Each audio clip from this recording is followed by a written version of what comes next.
Hello, I want to discuss the allegory of Plato's cave today. I do apologise for the angle. Um, I've recently moved flat. That means nothing because you don't know where I was staying beforehand. So I don't know why I've done that. But yes, I've moved home, and so trying to find a place in my flat now where I can record at a respectable level. And I say that because it feels quite condescending. I feel like I'm looking down at you here. Anyway, I'm yet to find that place, so my apologies for that. Also, I do intend on this video being quite short, so I won't be diving deep into Plato, purely because it would take up too much time. For what I want to do in this video, discuss the allegory of the cave, discussing Plato in depth to give an idea of who he really was would completely gloss over the real reasons for making this video.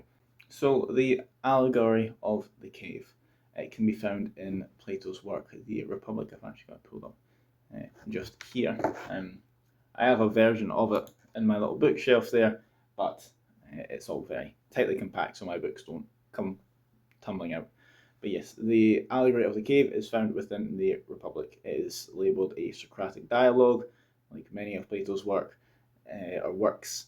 It consists of one person, usually Socrates, discussing with a few other characters the rights and wrongs of the Greek world at that point in time, things that would concern them, like sort of the state, the just character, virtue, all these things that stemmed from the Athenian Greek philosophers that would later go on to influence the rest of the Western world philosophically. A lot of these can be found in Plato's Socratic dialogues, and that's where we find the allegory the allegory of the cave in the Republic. So, what is the allegory of the cave? It's a metaphor, you could say. We have a bunch of prisoners, and for their whole life they have been chained by their necks and their ankles to face one wall in front of them with a wall situated behind them. Above that wall is a platform with a fire behind it, and in front of that fire people will walk back and forth. Now the prisoners only see the shadows of these people and what they're carrying reflected onto their wall. And from that they then form ideas of what this is, give it names. You get the idea. They form beliefs about what they are seeing. However, one prisoner is freed, and he climbs out of the cave, and the sun's blinding him. It hurts his eyes. It's a horrible experience all around. But once his eyes adjust, he sees that all he has known has been wrong.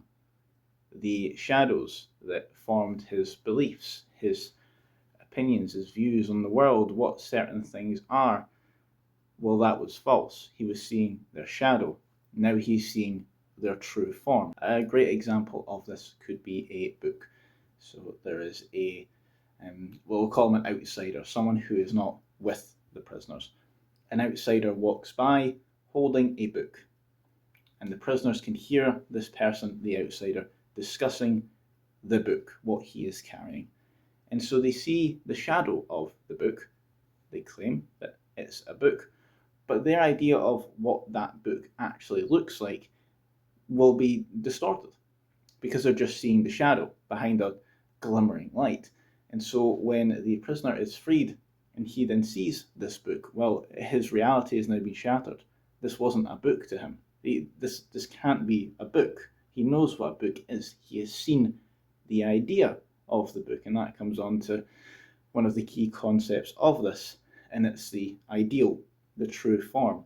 The idea is that what we see are reflections of a perfect ideal materialized in a way that makes him imperfect.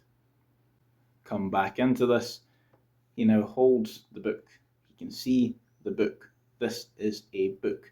It's not what he thought was a book, but in its truest form, this is a book. And so, with that knowledge, he goes back down into the cave with the prisoners, and he holds it up in front of them and he says, look, what we know or what we believe has been wrong. This is a book. What we have seen is not a book.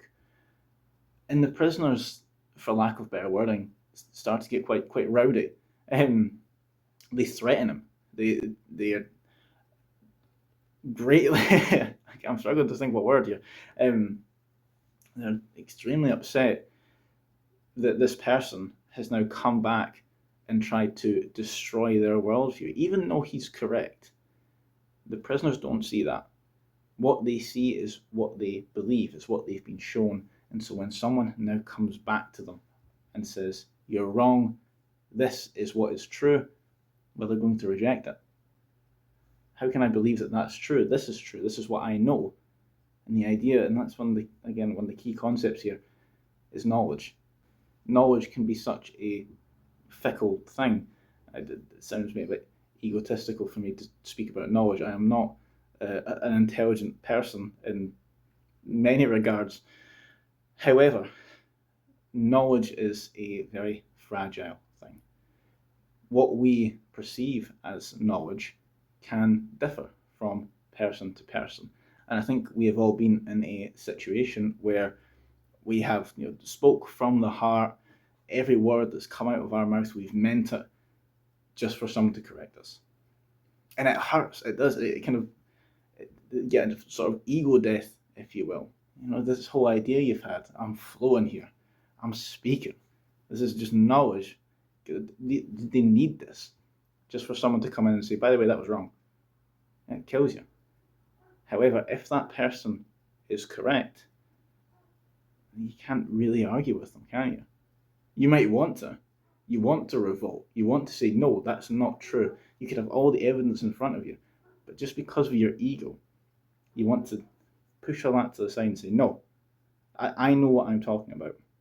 And it's one of the things that the cave really touches on, is accepting that what we perceive as knowledge, for the most part, can be subjective. However, we must be open to change when we are shown an objective truth that contradicts what we perceive as an objective truth. The book, again, I keep coming back to the book. I have a book beside me. That's probably a big part. And why? One of the other points that Plato makes through this allegory is that it's the people who are enlightened, if you will. It's their task to pass that knowledge on to those who are not. That's why we see the former prisoner who was shown the truth, the real world. He came back to try and spread that amongst his fellow former prisoners, if you will. And even though he was rejected, he was threatened, they did not want to hear it. It was still his task to be there and try his absolute best to convince them. Socrates, I mentioned him at the start of the video. At least I hope I have. I've recorded this like 3 or 4 times already. Sometimes I've mentioned him, sometimes I've not. So hopefully it is the case. The allegory of the cave can be seen as a metaphor for the death of Socrates. Very quickly, Socrates, again, one of the founding fathers of Western philosophy, which is incredible given the fact that we don't have any first-hand accounts written by Socrates. All of his views, his opinions on the world come through his pupils, one of which was Plato, arguably his most dedicated follower. Socrates, after a while of stopping people in the streets and asking them why over and over and over again, he was convicted by the Athenian overlords, I guess, if you want to call them that, for corrupting the youth.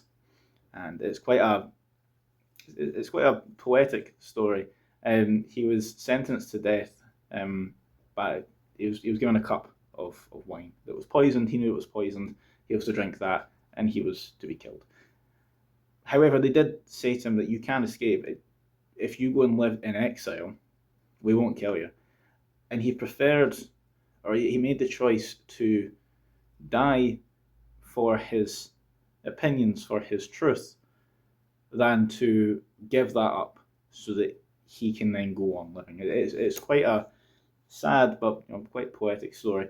Anyway, the allegory of the cave, if it isn't clicking already, can be seen as a metaphor for that. Plato is someone that is seen as escaping the society, being enlightened by the true knowledge, the truth of the world, coming back into society to spread that knowledge, only to then be convicted for it.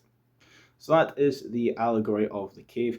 I wanted this video to be short. I'm looking at my timer on my phone right now and it says 17 minutes. That's just for one clip. So I hope that this is short. If it's not, I'm sorry if I've dragged it out.